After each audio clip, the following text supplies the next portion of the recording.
What if you could collect hundreds of gallons of free rainwater every year for little upfront cost and not too much work? That's what I do, and I'm going to show you exactly how I do it. First off, I cut a hole in the top with an X-Acto and I just dip a watering can in. That's how I get water out. I do have a valve on the bottom. We'll go over that later, but I don't like using it. And then the hole in the top that has the screw cap, this is where I fill up the tote through my downspout. So you want to find a good downspout on your house that gets a ton of water coming through because you want this thing to fill up. And then the lid that I cut off, I reinforce with a little bit of wood and I use it as a lid. Do you need this? No. Do I really use it? No. Does it get in the way and annoy me? Yes. And here's the valve on the bottom. So I adapted it down to a regular garden hose. And to be honest, kind of a waste of time. The only thing I use it for is to drain it in the fall. So I could hook up a garden hose and run it across the yard and then drain it out. Otherwise, I don't use it to fill up watering cans because it's way too slow. Maybe if I set up a drip irrigation, I'm kind of been thinking about it. This is the way I would do it, but I would say you don't really need it. Most importantly, it has to have an overflow because where's the water going to go when it's full? I use 2 toilet flanges bolted together inside and outside, and then just some regular household plumbing to make, I think, a great overflow system which directs the water anywhere you want. Or you could put totes in tandem, do 2 or 3 in a row. Super easy to set up. I'll show you how I do it. So first, these are the extra plumbing parts, I guess you would call them, that you're going to need to actually hook your tote up to your house. Some downspouts. You're going to have to measure these and cut them depending on your situation. And then I use ABS. You could use PVC, regular household plumbing. Again, you do this once, you leave it together, and then you just kind of plug them and not unplug them and plug them in every year. So you can see I cut my downspout right there, and that's where I hook up my redirection into the top of the tote. Fills up with water, goes through the overflow, and then the ABS pipe I plug onto that toilet flange, and it just brings it down to where my downspout usually goes, which is just into the sewer. For you, it might be onto your yard or somewhere else, as long as it's away from your house. You do have to do a bit of modification for the overflow. I used an angle grinder to cut up the steel basket in about 4 spots, and it's not that bad. Maybe you could do it with a hacksaw. Maybe you can put the overflow so that you don't have to cut it up. This is just how I did it. And then I cut a circle out with an X-Acto knife, drilled holes through for my stainless steel bolts, and then bolted the 2 flanges together. So in the spring, this is how I set up the tote when it's sitting there ready to go. A couple shims, Phillips screwdriver, and then a couple eave trough screws, self-tapping metal screws if I need them. So like I said, these 2 parts, the downspout part and then the overflow part, they're already built. You're going to have to take some measurements to get it set up for your individual setup, but once it's done once. All I have to do is unscrew the strap from my existing downspout and unscrew the existing downspout, take it off, and then replace it with this piece that I already have made. So a couple things I learned is don't plant roses all around your rain tote because it makes it really, really hard to work around and creates a lot of fights and causes a lot of damage. I actually got like my face shredded up once, pretty bad. Yeah, anyway, you're going to plug your part back in, and then you could just use the screws that you took back out, and the strap's still going to be on your wall, so reuse that strap to strap it in. Make sure everything's secure though, because at least my downspout takes a good portion of the rainwater from the roof, and it all comes out this one spot. So if I put it together kind of janky and things fell apart, I would definitely flood my basement. All right, so I got that all screwed in. Now it's time to move on to the overflow. Way easier. This pipe's, again, put together. Nothing's glued here either.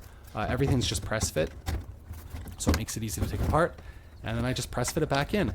And I'm just using the shim so that I could shim the ABS into that sewer pipe just to make sure everything's nice and tight. So this whole setup, I know it was sped up, but it took me 15 minutes. I set up the tote in 15 minutes in the spring. That's it. All right, off the roof, into the tote, into the overflow, and into the sewer. So the tote's all set up now, and it's raining out a bit. Say it's more like a drizzle. I could be out here and I'm not going to get soaked. And let's check to see how much it's filling up. Just pop the lid off. So it's only trickling in now, but we've already got, I don't know, it's probably a tenth the way full. It'll be like 100 liters of water. Like I said, it's just barely raining out here, so So far so good. If we get a real rain, I think the whole thing will fill up in probably in one go. So we had this drizzle going basically all night. Almost full now. Still filling up. And we're almost hitting our overflow. So next thing to do is to add a pump to it to keep the water moving so that we don't get any mosquitoes. I'll show you how I do that. So this is just one of those cheap little, what do they call it, a statuary pump, I think. And my dad showed me this trick because you want the water to keep moving in the tote, but you don't want to suction the pump onto the side. If the water level drops, it'll run dry.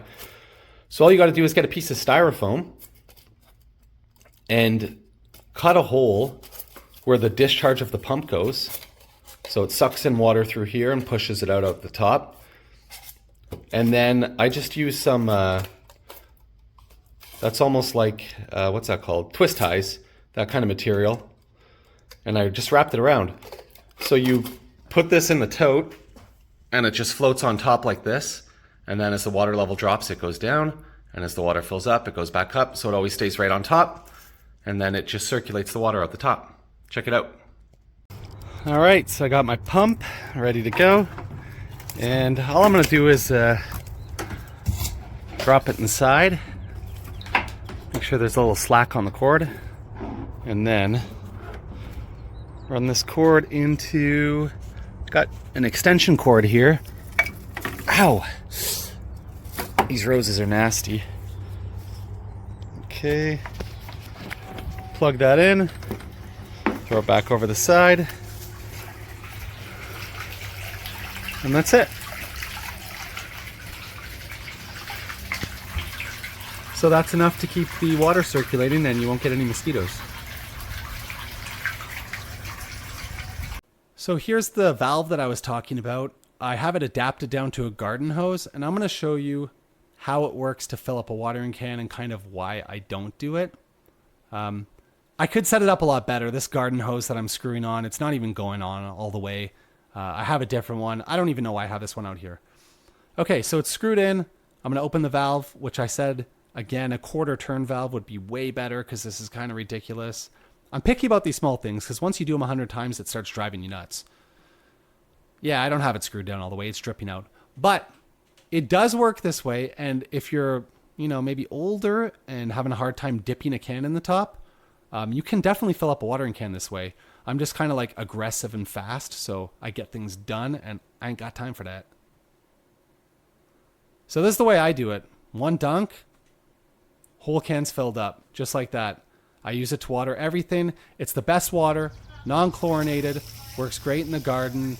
The whole tote holds 1,000 liters. Like I said, you need to do this if you want to harvest rainwater. This is the way to go. And if you want more content like this, like and subscribe, check out the rest of my videos, and stay updated for more.